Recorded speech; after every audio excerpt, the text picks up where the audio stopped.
Hello दोस्तों, तो जैसा कि पिछले एपिसोड में हमने देखा कि ज़्यामियन पॉइजन गर्ल को एंशिएंट अल्टर में लाकर उसकी मदद करना शुरू कर देता है ताकि पॉइजन गर्ल अपनी बॉडी की सारी पॉइजन एनर्जी को एक पॉइजन पिल में कन्वर्ट कर सके। इसके बाद वो अपनी पॉइजन एनर्जी को अच्छे से कंट्रोल कर पाएगी। दूसरी तरफ हम देखते हैं कि यहाँ ज़्यामियन और पॉइजन गर्ल के दुश्मन ग्लेशियर वैली वालों ने सोल हाल के लोगों से हाथ मिला लिया, इसलिए ये लोग मिलकर यहाँ यीचेंग सिटी आ जाते हैं ताकि ये लोग ज़्यामियन को मार सके। लेकिन दूसरी तरफ ज़्यामियन तो प्रोटेक्टर वू को देखकर गुस्से से पागल हो गया, क्योंकि प्रोटेक्टर वू ने ही ज़्यामियन के मास्टर को कैद किया था, इसलिए ज़्यामियन खुद पर कंट्रोल नहीं कर पाता, बल्कि वो तेजी के साथ आगे की तरफ बढ़ते हुए प्रोटेक्टर वू पर अटैक करने शुरू हो गया, जहां उसके अटैक प्रोटेक्टर वू पर जरा असर नहीं दिखा रहे थे। इसलिए खुद की स्ट्रेंथ को फोर्सफुली इंक्रीज करने के लिए ज़्यामियन ने अपने 3 हेवनली मिस्टीरियस ट्रांसफॉर्मेशन टेक्निक के 3rd लेयर को एक्टिवेट कर लिया, जिसकी वजह से ज़्यामियन काफी कूल तरीके से ट्रांसफॉर्म हो जाता है। अब आगे तो नेक्स्ट एपिसोड की शुरुआत यहाँ बिल्कुल उसी सीन से शुरू होती है, जहाँ ज़्यामियन की बॉडी से काफी जरा खतरनाक एनर्जी अनलीश हो रही थी। साथ ही साथ उसकी ताकत भी इंक्रीज होकर डोजोंग के 6 स्टार तक पहुँच गई थी, जो देखकर दूसरी तरफ प्रोटेक्टर वू को तो अपनी आंखों पर यकीन ही नहीं आ रहा था, बल्कि वो हैरान होते हुए कहता है कि ये बिल्कुल इम्पॉसिबल है, ऐसा नहीं हो सकता। तभी अचानक दूसरी तरफ हम देखते हैं कि ज़्यामियन ने अपने स्टोरेज रिंग के अंदर से हैवी रूलर को बाहर निकालते हुए तेजी के साथ आगे की तरफ बढ़ते हुए प्रोटेक्टर वू पर अटैक करना शुरू कर दिए, जहाँ ज़्यामियन का हर एक स्लैश अटैक इतना ज्यादा पावरफुल था कि वो space time crack portal open कर दे। इसीलिए प्रोटेक्टर वू ज़्यामियन से दूर जाने की कोशिश करता है, जहां ज़्यामियन भी प्रोटेक्टर वू को फॉलो करते हुए कहता है कि भागने का कोई फायदा नहीं, आज के दिन चाहे कुछ भी हो जाए मैं तुम्हारी जान लेकर ही रहूंगा, उसके बाद ही ये जंग खत्म होगी। दूसरी तरफ प्रोटेक्टर वू भी अपने साइज का इस्तेमाल करते हुए ज़्यामियन का मुकाबला करने की कोशिश कर रहा था। साथ ही साथ वो ज़्यामियन से कहता है कि अभी इतनी बड़ी बड़ी बातें मत करो, क्योंकि तुम्हारी ये ताकत उस टेक्निक की वजह से सिर्फ कुछ देर के लिए इंक्रीज हुई है, जो कि मैं जानता हूँ कि तुम ज्यादा देर तक मेंटेन नहीं कर पाओगे। एक बार वो टेक्निक खत्म हो जाए उसके बाद तुम कमजोर हो जाओगे।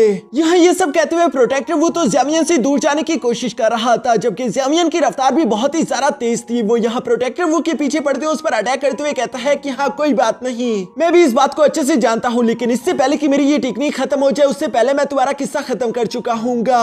जो कहती है आखिरकार हम देखते हैं कि प्रोटेक्टर वो यहाँ ज़्यामियन के हत्थे चढ़ चुका था, जहाँ ज़्यामियन एक जोरदार स्लैश के साथ उसे हिट कर देता है। प्रोटेक्टर वो जैसे तैसे खुद को संभालते हुए कहता है कि अचानक इस टेक्निक की वजह से इस लड़की की रफ्तार काफी तेज हो गई, मैं इसका मुकाबला नहीं कर पा रहा। ये कहते वो अभी पीछे की तरफ देख ही रहा था, लेकिन दूसरी तरफ हम देखते हैं कि ज़्यामियन तो तेजी के साथ मूव करते हुए उसके सामने से आ जाता है, जो देखकर प्रोटेक्टर वो खुद को बचाने के लिए अपने आसपास बहुत सारे चेंज समन कर लेता है, लेकिन ये चेंज आज के दिन ज़्यामियन के सामने नहीं टिक पाएंगे। यहाँ पर प्रोटेक्टर वो को इतनी बुरी तरीके से हारता और भागता हुआ देखकर दूसरी तरफ मास्टर टिएनशियन भी काफी जरा हैरान थे। वो सरप्राइज होकर कहते हैं कि इस लड़के ने फोर्सफुली खुद की ताकत को इतना ज्यादा इंक्रीज कर दिया, यकीनन ये डोजोंग के 7 स्टार या फिर 6 स्टार पर पहुंच चुका होगा। लेकिन हैरानगी की बात है प्रोटेक्टर वो ऑलरेडी डोजोंग के 8 स्टार पर है, इसके बावजूद भी वो इस लड़के का मुकाबला नहीं कर पा रहे। मैंने तो पिछली बार ये बिल्कुल भी नहीं सोचा था कि इस लड़के के पास ऐसी कोई सीक्रेट टेक्निक भी होगी। दूसरी तरफ हम देखते हैं कि मास्टर टियानसी और टियानहाओ भी ये सब देख रहे थे, जहाँ मास्टर टियानहाओ को तो ज़्यामियन पर बहुत ही ज्यादा प्राउड महसूस हो रहा था, क्योंकि ज़्यामियन अकेले ही यहाँ प्रोटेक्टर वो की बुरी हालत कर देता है। प्रोटेक्टर वो भी खुद के मुंह से खून साफ करते हुए कहता है कि मुझे यकीन नहीं आ रहा कि तुम जैसा एक चूजा मेरा मुकाबला कर रहा है, इवन कि तुम्हारा मास्टर याओलो भी मेरे पंजों से नहीं बच पाया। लेकिन देखो तुम मुझे इस तरह से मुश्किल में डाल चुके, मुझे नहीं लगा था कि मैं इस टेक्निक का इस्तेमाल करूंगा, पर तुमने मुझे मजबूर कर दिया है। ये कहती प्रोटेक्टर वो ने अपने 100 सोल्स पाइथन चेन टेक्निक का इस्तेमाल करना शुरू कर दिया, जहाँ पर हम देखते हैं कि प्रोटेक्टर वो की बॉडी से निकलने वाली चेन्स कंबाइन होते हुए एक बड़े से पाइथन में ट्रांसफॉर्म हो चुकी थी, जो पाइथन काफी जरा खतरनाक दिख रहा था। सब लोग ये देखकर बहुत सरप्राइज हो गए थे, लेकिन दूसरी तरफ ज़्यामियन अपने हैवी रूलर पर फ्लेम को चढ़ा देता है। आज चाहे ज़्यामियन के सामने कुछ भी आ जाए वो हार नहीं मानना चाहता था। हम देखते हैं कि उसने तेजी के साथ आगे की तरफ बढ़ते हुए अपने फ्लेम डिवोरिंग स्लैश अटैक का इस्तेमाल करते हुए उस पाइथन पर हमला करने की कोशिश की, जो अटैक वैसे तो काफी जरा पावरफुल था, लेकिन इसके बावजूद भी इस पाइथन को जरा सा भी असर नहीं होता, जो देखकर ज़्यामियन को भी हैरानगी हुई। लेकिन वो रुकता नहीं, बल्कि वो अपने लिव ही अटैक को रेडी करते हुए फोन से दोबारा से पाइथन पर हमला कर चुका। इस बार ज़्यामियन का ये अटैक पहले से भी ज्यादा खतरनाक था, जिसके ब्लास्ट के कारण हम देखते हैं कि प्रोटेक्टर वो भी पीछे की तरफ धकेला गया। लेकिन बदकिस्मती से उसका 100 सोल पाइथन अभी भी बिल्कुल सही सलामत है, जिसका इस्तेमाल करते हुए प्रोटेक्टर वो ने ज़्यामियन पर हमला चल दिया। ज़्यामियन उस एनर्जी बीम को अपनी तरफ आता हुआ देखकर फौरन फ्लेम का इस्तेमाल करते हुए अपने आसपास एक बैरियर शील्ड क्रिएट कर देता है, जो देखकर दूसरी तरफ प्रोटेक्टर वो ने भी अपने पाइथन की एनर्जी धीरे धीरे करके इंक्रीज करना शुरू कर दी, जिसकी वजह से वहां पर एक बहुत बड़ा एनर्जी ब्लास्ट हो गया, जिसका धुआं काटने के बाद हम देखते हैं कि ज़्यामियान तो अभी भी बिल्कुल सही सलामत है, जो कि तेजी के साथ हवा में जंप करते हुए अपने माउंटेन ओपनिंग सील टेक्निक को एक्टिवेट करते हुए फौरन से पाइथन पर हमला कर चुका था। इस अटैक की वजह से वो पाइथन सोल काफी ज्यादा कमजोर हो चुकी थी, जबकि ज़्यामियान अपने सी टर्निंग सील टेक्निक का भी इस्तेमाल करते हुए फौरन से पाइथन सोल पर हमला कर चुका। जो पाम टेक्निक की एनर्जी इतनी ज्यादा थी कि ये सोल पाइथन उसे बर्दाश्त नहीं कर पाता, और हम देखते हैं कि कुछ बड़े धमाकों के साथ ये पूरी तरीके से चकनाचूर हो गया।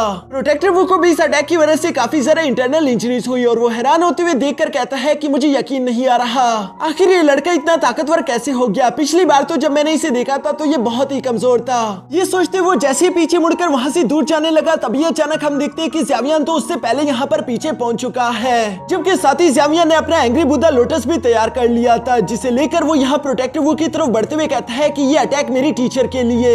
यहाँ एंग्री बुद्धा लोटस को देखकर तो प्रोटेक्टर वो की आंखें बाहर आ गई थी, लेकिन अब उसके लिए बहुत देर हो चुकी है, और हम देखते हैं कि अचानक वहाँ पर एक बहुत बड़ा एनर्जी ब्लास्ट हो गया, जिस एनर्जी का प्रेशर चारों तरफ फैल जाता है। सब लोग इस एनर्जी प्रेशर को देखकर बहुत ज्यादा हैरान थे। इवन की ये फैमिली के मास्टर आपस में बातें करते हुए कह रहे थे कि ज़्यामियान तो सिर्फ डोसोंग लेवल की 2 स्टार पर है, आखिर उसके पास इतनी ज्यादा टेरिफाइंग पावर आई कहां से। हमें बिल्कुल अंदाजा नहीं था कि हम इस तरह के इंसान से फाइट कर रहे हैं। ये तो अच्छा हुआ कि पिछली दफा हम लोगों ने ज्यादा सीरियस फाइट नहीं लड़ी। उन लोगों की बातें वहीं पर मौजूद मास्टर ये शेंग भी सुन रहा था, जो कि उन दोनों से कहता है कि ये तुम लोगों के लिए अच्छा सबक है। आगे से ध्यान रखना, बिना सोचे समझे किसी से भी फाइट मत लो, क्योंकि तुम लोगों को मालूम होना चाहिए कि अगला वाला बंदा कितना ज्यादा खतरनाक है। अगर तुम लोग बिन सोचे समझे किसी के साथ भी फाइट करोगे तो तुम लोगों का भी अंजाम यही होगा। दूसरी तरफ मास्टर टियानशिन भी अपने मन में कह रहे थे कि इस लड़के के पास तो काफी ज्यादा एडवांस मेथड्स है, जिनकी डिस्ट्रक्टिव पावर्स इतनी ज्यादा होगी ये मैंने बिल्कुल भी नहीं सोचा था। लगता है कि पिछली बार फाइट के दौरान मैंने इस लड़के को कुछ ज्यादा ही अंडर एस्टिमेट कर लिया था।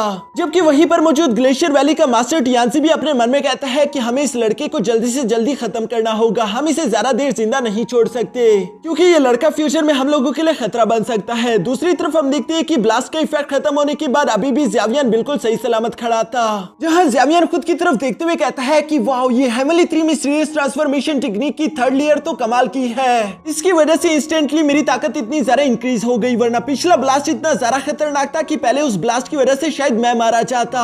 वैसे अगर देखा जाए तो जब से मैंने 3 हेवनली मिस्टीरियस ट्रांसफॉर्मेशन टेक्निक को ओपन किया है, तब से मैं काफी ज्यादा ताकत महसूस कर रहा हूँ, जो कि मुझे बहुत ही अच्छा फील हो रहा है। ये फीलिंग तो कमाल की है। ज़्यामियान यहाँ पर खड़ा होकर ये सब सोच रहा था, तभी अचानक सामने की तरफ से दुआ आता है, जहाँ पर हम दिखते कि प्रोटेक्टर वो अभी भी जिंदा है, लेकिन उसकी हालत बहुत ही ज्यादा बदतर हो चुकी थी। साथ ही साथ हमें जानने को मिलता है कि प्रोटेक्टर वो असल में एक सोल बॉडी है। बाकी सब लोगों को भी ये बात पहली दफा मालूम हुई कि हॉल ऑफ सोल के जो गार्डियंस है वो सोल बॉडीज होते हैं, इसीलिए वो सब लोग भी काफी ज्यादा हैरान थे। लेकिन सामने की तरफ मौजूद ज़्यामियान को तो गुस्सा आ रहा था कि अभी तक प्रोटेक्टर वो जिंदा कैसे, इसलिए वो तेजी के साथ आगे बढ़ते हुए यहाँ एक जोरदार पंच रेडी करके प्रोटेक्टर वो को मार देना चाहता था। लेकिन इससे पहले कि वो प्रोटेक्टर वो को हिट कर पाता, तभी अचानक बीच में मास्टर टियानशिन आ जाते हैं, जो कि ज़्यामियान के पंच को ब्लॉक करते हुए प्रोटेक्टर वो को बचा चुके। जबकि साथ ही साथ वो ज़्यामियान को पीछे हटाते हुए कहते हैं कि लड़के रुक जाओ, जरा शांत हो जाओ, तुम इतना गुस्सा क्यों हो। दूसरी तरफ चूंकि मास्टर टियानशिन ने प्रोटेक्टर वो की जान बचा ली थी, इसलिए प्रोटेक्टर वो मास्टर टियानशिन से कहता है कि कुछ देर तक तुम ज़्यामियान को रोक कर रखो, तब तक मैं हॉल ऑफ सोल सिग्नल भिजवा दूंगा, जल्द से जल्द हमारे लिए बैकअप आ जाएगा। एक बार हमारा बैकअप आ जाए उसके बाद ये लड़का नहीं बचेगा। प्रोटेक्टर वो की ये बात सुनकर मास्टर टियानशिन मास्टर टियानसी की तरफ देखता है, जहां मास्टर टियानसी ने भी मास्टर टियानशिन को इजाजत दे दी थी। जिसके बाद मास्टर टियानशिन प्रोटेक्टर वो से कहता है कि फिक्र मत करो, हमारी ग्लेशियर वैली इस लड़के को देख लेगी। जो सुनकर प्रोटेक्टर वो फौरन से पीछे की तरफ हटते हुए अपने दोस्तों को सिग्नल भेजना शुरू हो गया। दूसरी तरफ हम देखते हैं कि मास्टर टियानसी ने भी अपने पास मौजूद 2 एल्डर्स को मास्टर टियानशिन की मदद करने के लिए भेज दिया, जिन्हें वो ऑर्डर देता है कि जल्द से जल्द उस लड़के को पकड़ लो। मास्टर टियानसी का ऑर्डर सुनकर वो दोनों एल्डर्स बिल्कुल ऐसा ही करते हैं, जबकि दूसरी तरफ मास्टर टियानहाओ मास्टर टियानसी को ये सब करता हुआ देखकर कहता है कि मुझे बिल्कुल भी मालूम नहीं था कि तुम ग्लेशियर वैली वाले लोग इतने नकारा होगे, जो कि एक डोजोंग लेवल के 2nd स्टार वाले बच्चे को पकड़ने के लिए 3 डोजोंग लेवल के वॉरियर्स को भेज चुका। मास्टर टियानसी मास्टर टियानहाओ को जवाब देते हुए कहता है कि मुझे असूलों की कोई फिक्र नहीं है, वैसे भी असूल मेरे लिए मायने नहीं रखते, मेरे लिए जीतना मायने रखता है, फिर चाहे मैं उसके लिए कोई भी तरीका अपनाऊं। जो सुनकर मास्टर टियानहाओ को काफी ज्यादा गुस्सा आ रहा था। दूसरी तरफ सीन शिफ्ट होकर मास्टर टियानशिन पर आ जाता है, जो कि ज़्यामियान को देखकर कहता है कि लड़के मानना पड़ेगा कि तुम्हारी 3 हेवनली मिस्टीरियस ट्रांसफॉर्मेशन टेक्निक और एंग्री बुद्धा लोटस टेक्निक दोनों ही कमाल की थी, लेकिन इसके बावजूद भी आज के दिन तुम्हारी हार तय है, ये तुम्हारी हार बिल्कुल नहीं बदलेगी। जो सुनकर जामियान भी जवाब देते हुए कहता है कि तुम 3 डोसोंग लेवल के वॉरियर, एक पीक लेवल का वॉरियर है जबकि बाकी 2 2 स्टार डोसोंग लेवल पर है। क्या मैं सच में तुम 3 नमूनों को इतना कमजोर लगता हूँ जो तुम लोग मुंह उठाकर मुझे पकड़ने के लिए आ गए? जो सुनकर मास्टर टियानशिन को तो काफी जरा गुस्सा आ गया। वो गुस्सा होते हुए कहता है कि आज तुम्हारी जुबान कुछ जरा ही चल रही है, चलो दोस्तों हम इसे जान से मार डालते हैं। ये कहते साथ ही वो तीनों तीसी के साथ आगे की तरफ बढ़ते हुए जावियान की तरफ आ ही रहे थे, जो देखकर जावियान ने भी अपने फ्लेम बीस्ट क्रिएशन मेथड को एक्टिवेट करना शुरू कर दिया। इसकी एनर्जी इतनी खतरनाक थी कि मास्टर टियानशिन अपनी जगह पर ही रुक जाता है और वो हैरान होकर देख रहा था कि आखिर ये जावियान कर क्या रहा है। अभी ये इसके पास कौन सी टेक्निक है जिसके बारे में मुझे मालूम नहीं। दूसरी तरफ इस एनर्जी को इकट्ठा करने के बाद जावियान ने तीसी के साथ हवा में भेज दिया था, जो कि 5 राउंड सर्कल क्रिएट कर देती है। मास्टर टियानहाओ भी ये देखकर काफी ज्यादा इंप्रेस हो गए, क्योंकि ये टेक्निक मास्टर टियानहाओ ने जावियान को दी थी और वो हैरान होते हुए कहते हैं कि मैंने बिल्कुल नहीं सोचा था कि जावियान इस टेक्निक को इतनी जल्दी मास्टर कर लेगा। दूसरी तरफ हम देखते हैं कि जावियान ने काफी कूल तरीके से उन 5 सर्कल के अंदर से फ्लेम बीस्ट बाहर निकाल लिए थे, जिनको देखकर इन तीनों मास्टर्स की हालत तो काफी जरा खराब हो चुकी थी। दूसरी तरफ जावियान अपने फ्लेम बीस्ट का इस्तेमाल करते हुए यहाँ पर एक फ्लेम राउंड सर्कल क्रिएट करना शुरू कर चुका, जिसे स्टार फॉर्मेशन के नाम से जाना जाता है। मास्टर टियानशिन भी इस फॉर्मेशन को देखकर घबराते हुए अपने साथियों से कहते हैं कि जल्दी से जल्दी फ्रोजन फॉर्मेशन क्रिएट करना शुरू करो ताकि हम लोग एक दूसरे को प्रोटेक्ट कर सके। यहाँ पर ये कहते साथ ही इन लोगों ने फौरन से फ्रोजन फॉर्मेशन क्रिएट कर लिया, पर इनकी बदकिस्मती की ये लोग जावियान की फॉर्मेशन में फंस चुके हैं। हम देखते हैं कि जावियान ने अपने लीहाओ बर्निंग हेवन टेक्निक को एक्टिवेट कर लिया, जिसकी वजह से इस फॉर्मेशन के अंदर चारों तरफ आग लगने शुरू हो गई और ये बर्निंग हेवन फॉर्मेशन चूंकि फ्लेम से बनी हुई थी, इसलिए जावियान उस फ्लेम को धीरे धीरे यहाँ फ्रोजन फॉर्मेशन की तरफ बढ़ाता जा रहा था, जिसके सामने फ्रोजन फॉर्मेशन की दीवारें तो नहीं टिक पा रही थी। ये देखकर मास्टर टियानशिन के बाकी के दोनों साथी घबराते हुए कहते हैं कि मास्टर टियानशिन अब हम क्या करें? इस लड़के की सीक्रेट टेक्निक हम लोगों से ज्यादा ताकतवर है और अगर यूं ही ये आगे की तरफ बढ़ता रहा तो हम ज्यादा देर तक इसके सामने टिक नहीं पाएंगे। जो सुनकर मास्टर टियानशिन उससे कहता है कि घबराओ मत, बल्कि तुम लोग अपनी आइस पावर को मेरी बॉडी में ट्रांसफर करना शुरू कर दो, क्योंकि इस तरीके से मेरे पास थोड़ी सी एनर्जी इकट्ठा हो जाएगी और मैं मौका पाते हुए इस लड़के पर सिर्फ एक ही पावरफुल हमला करते हुए इसे जान से मार डालूंगा। मास्टर टियानशिन की ये बात सुनकर उसके दोनों साथी बिल्कुल ऐसा ही करते हैं और चूंकि यहाँ मास्टर टियानशिन की ताकत इंक्रीज हो चुकी थी, इसलिए ये लोग अपने फ्रोजन फॉर्मेशन को फौरन से तोड़ चुके। जहाँ पर हम देखते हैं कि मास्टर टियानशिन ने वहाँ पर आइस क्रॉसबो बनाना शुरू कर दिया। साथ ही साथ वो कहते हैं कि लड़के बस बहुत हो गया, क्योंकि अब तुम मरने वाले हो। जो कहते साथी मास्टर टियानशिन ने अब तक का सबसे powerful ice golden arrow ready करना शुरू कर दिया, जो देखकर जावियान भी दूसरी तरफ अपने पास 2 स्पिरिचुअल हैंड समन कर लेता है, जिन्हें जावियान ने अपनी तीनों हेवनली फ्लेम कंबाइन करके बनाया हुआ था। तभी अचानक हम देखते हैं कि मास्टर टियानशिन ने वो एरो तेजी के साथ जावियान की तरफ चल दिया, जिसकी रफ्तार और प्रेशर वाकई में काफी जरा खतरनाक थी, इवन कि वो स्पेस तक को चीर रही थी। लेकिन सामने की तरफ मौजूद जावियान भी पूरी तरीके से तैयार था। वो अपने स्पिरिचुअल हैंड्स का इस्तेमाल करते हुए तेजी के साथ उस एरो को रास्ते में ही रोक चुका, जिसका इफेक्ट इतना ज्यादा खतरनाक था कि आसपास की बिल्डिंगें टूटना शुरू हो गई, जमीन में यहाँ पर क्रैक्स पड़ चुके थे। दूसरी तरफ हम देखते हैं कि जावियान के स्पिरिचुअल हैंड ने वक्त रहते ही उस एरो को हवा में ब्लॉक कर लिया था, लेकिन उस एरो की एनर्जी अभी भी काफी जरा खतरनाक थी। जावियान उसे पूरी तरीके से ब्लॉक नहीं कर पा रहा था और मास्टर टियानशिन लगातार उस एरो की एनर्जी भी बढ़ाता जा रहा है, जिसकी वजह से जावियान के बनाए हुए स्पिरिचुअल हैंड फ्रीज हो रहे थे। ये देखकर जावियान अपने मन में परेशान होते हुए कहता है कि मैं ये सब कुछ और ज्यादा देर तक होने नहीं दे सकता, क्योंकि मेरी हेवनली 3 मिस्टीरियस ट्रांसफॉर्मेशन टेक्निक और ज्यादा देर तक नहीं टिक पाएगी और एक बार मेरी ये ट्रांसफॉर्मेशन टेक्निक खत्म हो गई उसके बाद तो ग्लेशियर वैली का कोई भी मास्टर आकर मुझे जान से मार सकता है, इसलिए मुझे जल्द से जल्द कुछ करना होगा। यहाँ जावियान ये सब सोच रहा था, जबकि दूसरी तरफ ग्लेशियर वैली की नजर भी यहाँ स्पिरिचुअल हैंड्स पर पड़ चुकी थी, इसलिए वो खुश होते हुए समझ गया कि जावियान हार रहा है, इसलिए हम लोगों को बस थोड़ी सी और कोशिश करनी होगी। मास्टर टियानशिन की ये बात सुनकर बाकी के दोनों एल्डर्स ने भी अपनी पूरी जान लगा दी और आखिरकार हम देखते हैं कि जावियान इस अटैक को रोक नहीं पाया, जिसकी वजह से वो अटैक सामने की तरफ जाते हुए फौरन एक बड़ा सा ब्लास्ट कर देता है। ये देखकर मास्टर टियानशिन खुश होते हुए कहते हैं कि लो हमने कर दिखाया, अब बताओ कि हम में से कौन ज्यादा ताकतवर है। यहाँ मास्टर टियानशिन इसी तरह की बातें करते हुए हंसी रहा था, लेकिन तभी अचानक सामने की तरफ से धुआं उठता है, जहाँ पर हम देखते हैं कि जावियान तो सामने की तरफ था ही नहीं, बल्कि वो वक्त रहते ही वहां से साइड पर हट चुका था, जबकि साथ ही साथ उसने एंग्री बुद्धा लोटस भी तैयार कर लिया है, जिसे लेकर वो तेजी के साथ मास्टर टियानशिन की तरफ बढ़ने लगा। मास्टर टियानशिन तो अपने सामने एंग्री बुद्धा लोटस को देखकर वैसे ही अपनी पैंट गीली कर देता है, जबकि दूसरी तरफ हम देखते हैं कि एंग्री बुद्धा लोटस के ब्लास्ट के कारण वहां पर मौजूद बाकी के 2 एल्डर तो फौरन मारे गए। जबकि मास्टर टियानशिन भी काफी बुरी तरीके से इंजर्ड होते हुए सीधा जाकर नीचे गिर जाते हैं। ये देखकर ये फैमिली तो काफी ज्यादा हैरान हो गई थी। सब लोगों को ही एक बड़ा झटका लगा। किसी को भी यकीन नहीं आ रहा था कि एक 2 स्टार डोजोंग लेवल का वॉरियर 3 डोजोंग लेवल के वॉरियर्स को हरा सकता है। ये तो बिल्कुल इम्पॉसिबल है। जबकि मास्टर ये शेंग को भी समझ आ गया था कि क्यों जिनलैन कह रही थी कि यही वो इंसान है जो कि हमारी फैमिली को बचा पाएगा। अब तो इन सब लोगों को ही ज़्यामियन की रियल ताकत के बारे में मालूम हो चुका है और ये जान चुका है कि ज़्यामियन कितना ज्यादा एक्स्ट्रा ऑर्डिनरी है। दूसरी तरफ हम देखते हैं कि ज़्यामियन उस बड़े से एनर्जी ब्लास्ट को सरवाइव कर चुका था, लेकिन उसकी हालत बहुत ही ज्यादा खराब थी। जबकि साथ ही साथ उसकी हेवनली 3 मिस्टीरियस ट्रांसफॉर्मेशन टेक्निक भी खत्म हो चुकी है, इसलिए वो अपनी पावर्स का इस्तेमाल नहीं कर पा रहा था।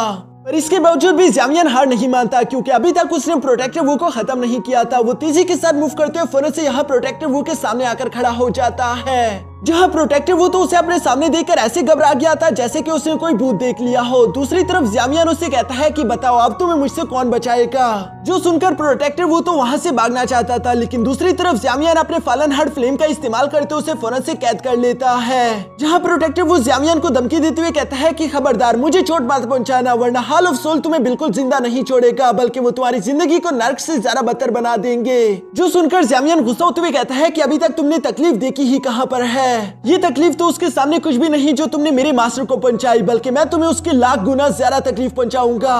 तुम अभी इतनी ज्यादा तकलीफ से गुजरने वाले हो कि तुम खुद को ही नहीं पहचान पाओगे। तुम दुआ करोगे कि मैं तुम्हारी जान ले लूं, क्योंकि तुमने मेरे मास्टर को भी तकलीफ पहुंचाने से पहले उस पर रहम नहीं किया था। यहाँ पर ये कहते ज़्यामियन अपने हेवनली फ्लेम को एक्टिवेट कर लेता है। दूसरी तरफ हम देखते हैं कि प्रोटेक्टर वो ज़्यामियन से कहता है कि मैं अभी अफसोस कर रहा हूँ कि उस दिन मैंने तुम्हें जिंदा छोड़ दिया।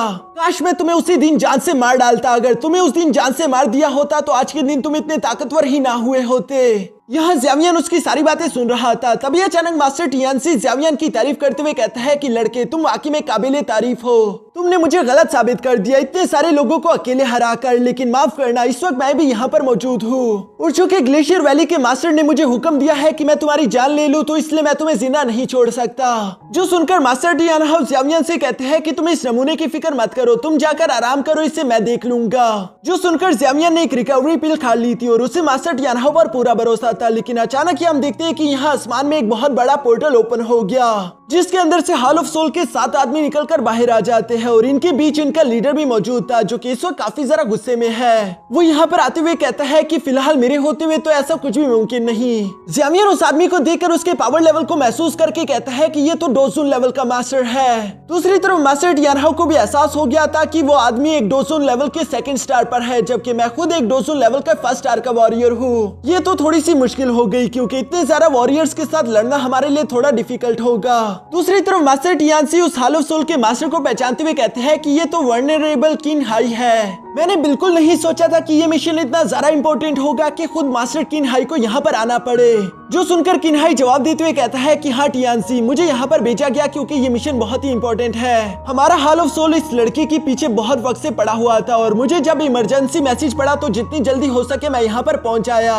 तभी अचानक दूसरी तरफ प्रोटेक्टर वो मास्टर किनहाई से भीख मांगते हुए कहता है कि प्लीज किनहाई एक्शन ले और इस ज़्यामियन को कैप्चर कर ले, क्योंकि हमारे हॉल ऑफ सोल के लीडर इस लड़के को जिंदा पकड़ना चाहते हैं। जो सुनकर तो ज़्यामियन ने फौरन से प्रोटेक्टर वो को कैद करके अपने पास रख लिया। दूसरी तरफ मास्टर किनहाई ज़्यामियन को ये सब करता हुआ देखकर कहता है कि अच्छा तो तुम हो वो लड़के ज़्यामियन, लेकिन आखिर तुम्हारा मेरे सामने इतना एरोगेंट बनने की हिम्मत कैसे हुई? फौरन उस आदमी को बाहर निकालो और खुद मेरे साथ मेरे हॉल ऑफ सोल चलो, वरना मैं तुम्हें यहाँ से घसीट कर लेकर जाऊंगा। जो कहती मास्टर किनहाई यहाँ ज़्यामियन की तरफ बढ़ने लगे। ये देखकर ज़्यामियन वहाँ से तेजी के साथ पीछे की तरफ मूव करता है। मास्टर टियानहा भी ज़्यामियन की मदद करने के लिए पहले आगे की तरफ बढ़ते हुए टियानशी पर हमला कर चुके। वो सोच रहे थे कि जल्द से जल्द मुझे टियानशी को हराना होगा ताकि मैं ज़्यामियन की मदद कर सकूं, लेकिन दूसरी तरफ मास्टर टियानशी मास्टर किनहाई से कहता है कि आप बेफिक्र होकर उस लड़के को कैप्चर करो, जबकि इस सामने मौजूद डोजोन लेवल के मास्टर को मैं देख लूंगा, फिक्र मत करे। ये कहती मास्टर टियानशी तेजी के साथ आगे बढ़ते हुए मास्टर टियानहा के साथ फाइट करने शुरू हो गए। इन दोनों का टकराव काफी जबरदस्त चल रहा था, क्योंकि दोनों ही सेम लेवल के वॉरियर है। लेकिन दूसरी तरफ ज़्यामियन तो काफी जरा कमजोर था, इसलिए वो मास्टर किनहाई से दूर भागने की कोशिश करता है। पर दूसरी तरफ मास्टर किनहाई की रफ्तार बहुत ही तेज थी, जो कि तेजी के साथ ज़्यामियन के सामने आते हुए कहते हैं कि लड़के तुम मुझसे भागकर कहीं भी नहीं जा सकते। और ये कहती उन्होंने सिर्फ अपने एक हाथ के इशारे से ज़्यामियन को कैद कर लिया। ज़्यामियन भी ये देखकर थोड़ा सा परेशान हो जाता है। दूसरी तरफ मास्टर किनहाई ज़्यामियन से कहता है कि चलो आप अच्छे बच्चे की तरह मेरे साथ मेरे हॉल ऑफ सोल चलो। जो सुनकर ज़्यामियन अपने एंग्री बुद्धा लोटस को रेडी करते हुए गुस्सा होकर कहता है कि आज चाहे मेरी मौत हो जाए लेकिन इसके बावजूद भी मैं तुम्हारा गुलाम नहीं बनूंगा। जो सुनकर मास्टर किन्हाई जवाब देते हुए कहते हैं कि ठीक है, जैसे तुम्हारी मर्जी। और ये कहते साथ ही वो अपने पाम टेक्निक से यहाँ ज़्यामियन पर हमला करने वाले थे। मास्टर टियानहाओ भी दूर से ये सब देख रहे हैं। वो ज़्यामियन की बेशक मदद करना चाहते थे लेकिन मास्टर टियानसी उसे ज़्यामियन की तरफ जाने नहीं दे रहा था। जबकि दूसरी तरफ मास्टर किन्हाई का अटैक भी यहाँ ज़्यामियन के बहुत ही सारा करीब पहुंच चुका है। लेकिन इससे पहले कि वो अटैक ज़्यामियन को हिट कर पाता तभी अचानक हम देखते हैं कि वहां पर एक बहुत बड़ा एनर्जी ब्लास्ट हो गया जिसका इफेक्ट बहुत ही ज्यादा खतरनाक था। लेकिन यहाँ धुआं हटने के बाद हम देखते हैं कि वो ब्लास्ट किसी और ने नहीं बल्कि पॉइजन गर्ल ने किया है, जो कि एक हीरोइक एंट्री के साथ यहाँ पर आते हुए ज़्यामियन को आजाद कर चुकी थी। साथ ही साथ वो किन्हाई से कहती है कि अगर तुमने ज़्यामियन को हाथ भी लगाया तो मैं तुम्हें जान से मार डालूंगी। पॉइजन गर्ल का ये एटीट्यूड देखकर साफ समझ आ रहा है कि उसकी ताकत बहुत ही इंक्रीज हो चुकी है। और इसी के साथ हमारा ये एपिसोड भी यहीं पर खत्म हो गया।